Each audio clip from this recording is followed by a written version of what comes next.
is for the spouse and men. Gaya ng maraming nasalanta sa summer at latest, wala nang hihirap pa sa pinagdaanan nila ngayon.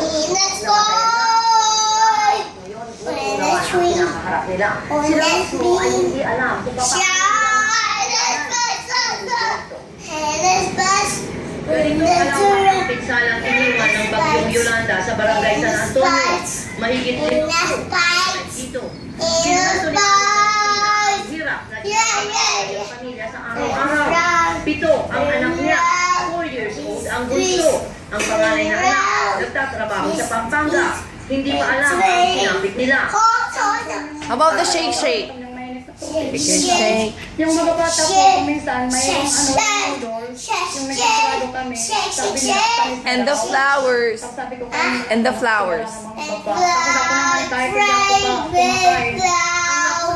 Isang toothbrush na inalok ng ginagamit ng buong pamilya. Nilalabas nila ang napupulot na damit at pinasusuot sa mga anak.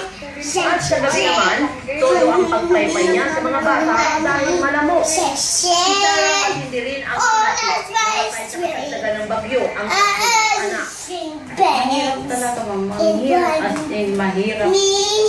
Wala pa kami kinakain, wala pa yung anak ko. Okay lang kung yung bahay namin na wala. Okay lang yung mga anak ko. Siguro sakit, hindi ko ata makayanan. Naghihintay po kami ng relief. Pag may pumunta na nagbibigay ng relief, yun na lang po yung hinihintay namin para kayo makakain. Wala. Kanyang asawa lang ang nakaligtas. Wala na silang bahay. Hindi niya alam kung ano sa mga kamag-anak niya sa ibang bahagi ng Leyte. Pero iniisip ko na lang. Kinuha sila sa akin ng pangalaman. Kasi kagaya ngayon, wala akong mabili ng gatas. Hindi ko na sila mabubuhay. Hindi ko ata nakakalimutan. Lalo na pag